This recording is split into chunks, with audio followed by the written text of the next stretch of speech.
All right, my first the first favorite scene is the first scene in the movie. Between the first two routines we see from Chaz and Jimmy, the and those expositional montage dumps, there are so many punchlines, especially like when they're taking you back through their lives, giving you the history of Chaz and Jimmy.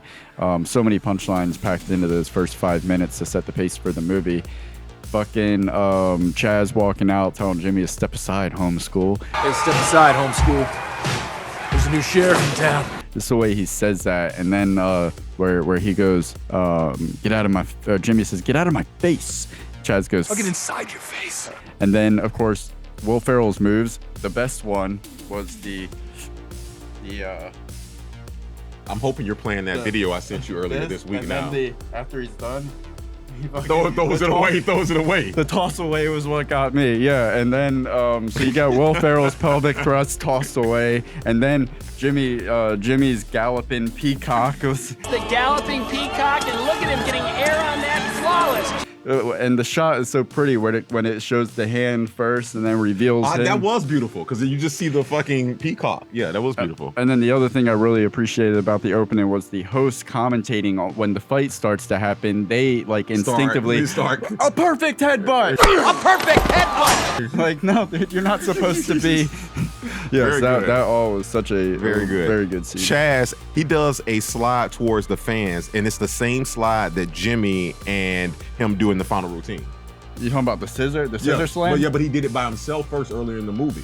The first routine they do together to "I Don't Want to Miss a Thing" was one of my favorite scenes. That I really like that moment where it seals the deal that they're in this together. Where They're laughing at us. Hey, they laughed at Louis Armstrong when he said he was going to go to the moon. they're getting laughed at together. So in that moment, it solidifies them as a team, as a duo. And you get the line where they laughed at Louis Armstrong, which But you know why I love that? because the fucking Louis Armstrong is not the one that went to the moon. Exactly. And then I don't know, Neil Armstrong didn't go either. Thank you. Okay. There we go. Now we're on the same page. We landed on the moon. Then the close up of the hands So appropriate. as they touch each other's hips and put their hands on each other, so beautifully directed. And then it cuts to the shot of their faces, and when they're like looking forward like that, and then they like look at each other for a second, and they're so apprehensive and like resentful of the situation that they're in, that they're stuck in together. It's conveyed so perfectly. It's beautiful. And then you get the choreography of the routines is just, It's there's so beautiful. much humor without words being spoken. When Chaz is doing the finger guns, and then it cuts to Jimmy and he's circling him, doing like the little pony kicks with his one foot in the air, so proper. And then another sweet moment after Jimmy falls, Chaz helps him up. Come on. Take my hand. We can do this. And then the song ramps up, and that's what I was talking about, Yeah, it where I makes felt you feel stupid. stupid, Like, yeah. oh my God. First of all, I fucking hate Aerosmith. And out of all the Aerosmith songs that I hate I Don't Want to Miss a Thing. I wish I would have missed that thing. Armageddon all the way. It's so terrible. But it works in that scene, and they do so well. And yeah. And then as I'm like watching them feeling like so emotional and like hyped about what's happening, at the same time I'm laughing my ass off because the facial expressions when you have like he's hoisting him up by his taint, and then you just see John Heder is so happy and so proud. and then He's back Will on Ferrell's top, face is like he's trying so hard to look composed. Don't forget the Human 69. Oh yeah, well, then yeah, exactly. He flips him over. He's got taint to face and taint to face down here, and they're both like. For our preschoolers out there, what's taint? It's that area between the balls and the asshole. Okay. And that was right in each other's faces as they're going around trying to like maintain. I don't understand how they were able to get a take long enough without them breaking character and just like cracking up and laughing. Probably I like the don't know how full they day of gotta- doing it, it's like, all right, it's not funny anymore. But I get where you're coming from but even after it's not funny anymore, it's still fucking funny. But then of course and they somehow make two dudes flying across the ice and like slamming into each other, scissor slam Nice style. clock, paper, scissors. I don't know how, but that moment, like I get as hyped up in that moment as I do like a at like the end of the cutting edge, or I can't think of many sports references right now. Like go fucking figure. When Waterboy makes the touchdown, or when Forrest Gump runs to the end zone, like whatever. You sound like me. You Lean on Me is a football movie now. You're referencing when they go up and down the field, and it gets me hyped. Up and down. You know when you got the whole team football. So I get and like, how the fuck am I feeling so like I just watched something magnificent happen when it's two dudes scissor fucking across the ice, but it's beautiful. hyped. Yeah, they do it so beautiful well on the ice. Okay, all right. Here we go. You're fired. What? I just got you a gold medal. Oh, you brought me half a gold medal. If I wanted him to share, I'd have brought him a brother. Now, granted, that's a line, but to me, that scene there is just like, what the? He is the coldest. You're as cold as ice. I'll take that one. Right, like him. Like he's at a.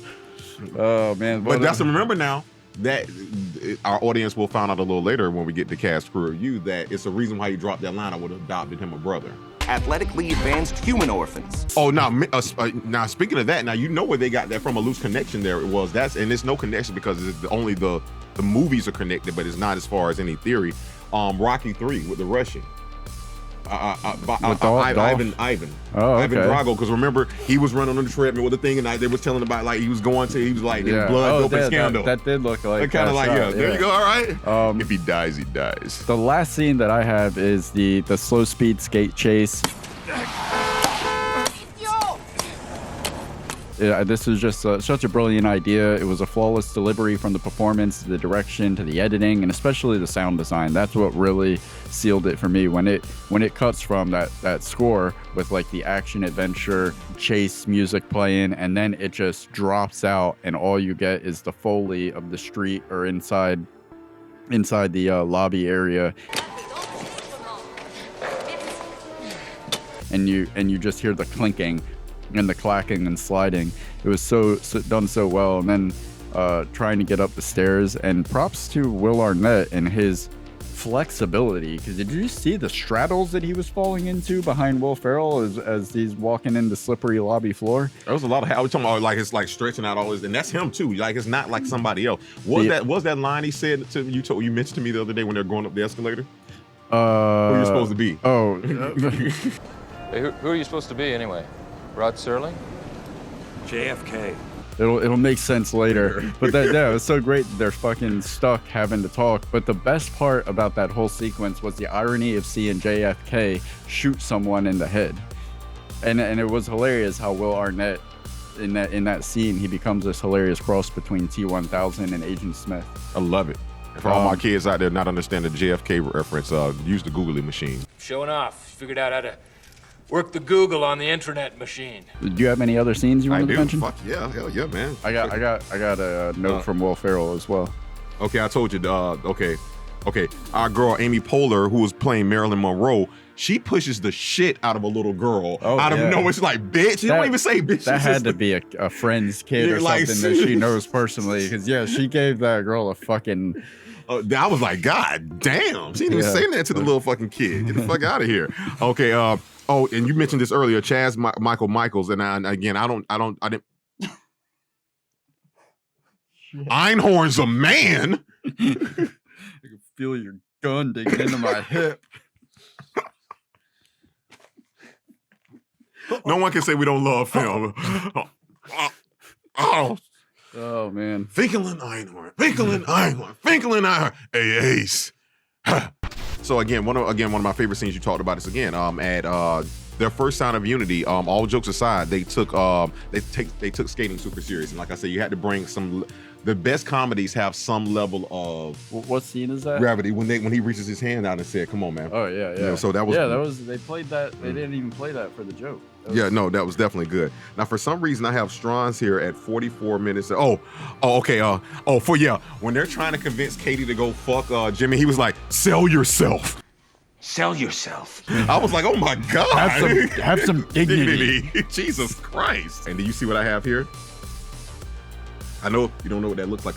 That was my best version of trying to write Chinese letters. And he says, no, that's in the other room. No, that's in the other room. Like he understood what she was saying. He had no idea what that person. She was like, okay. oh yeah. He was like, no, Not That's only enough. not only have you just disgraced their culture with this scribble scrabble that you called Chinese manuscript. I'm so glad you can't show But us. then you try to. Oh no, no! Please show it to the camera so I can. Yes, shame. Shame. I'm sorry. I love yen. Actually, you know what? Fuck that, because everybody cowtails to China, and they're. I mean, Oh, easy boy. All right. Anyway, my last one. they're not Is, great. They're not great. last one was the 1 hour meeting. And that's the Chinese government, not the Chinese people. The people. We're getting so canceled right For now. the people. The sex acting meeting. I love the sex acting meeting. I'll get to that. I'll get to that in cast crew or in Scene Stealers for All right, sure. Jesus. But Will Ferrell was asked about his favorite scenes, in which he responded, "I like the smaller moments. I just loved Chaz backstage at the beginning about to go and skate in the kids show, the moment where he's alone having to put the helmet on and he's so depressed. I hate my life. Those contextual things make me laugh more than anything." Those are Will Ferrell's words. You could tell that his approach to the character was even the little nuances in making the emotion of the character, approaching that from a realistic angle. Even when he's at rock bottom, he still had to find the ice. Like he didn't go find some plumber's job or work at KFC. Like when he in Talladega Nights, when he lost racing, he became a pizza guy. But he couldn't drive, but he's still riding the bike. Like That's funny. Yeah, that's probably true that he was looking for the ice. I always saw that as him looking for the spotlight. But yeah, that makes more sense. I'd fire your ass if you were so goddamn beautiful out there.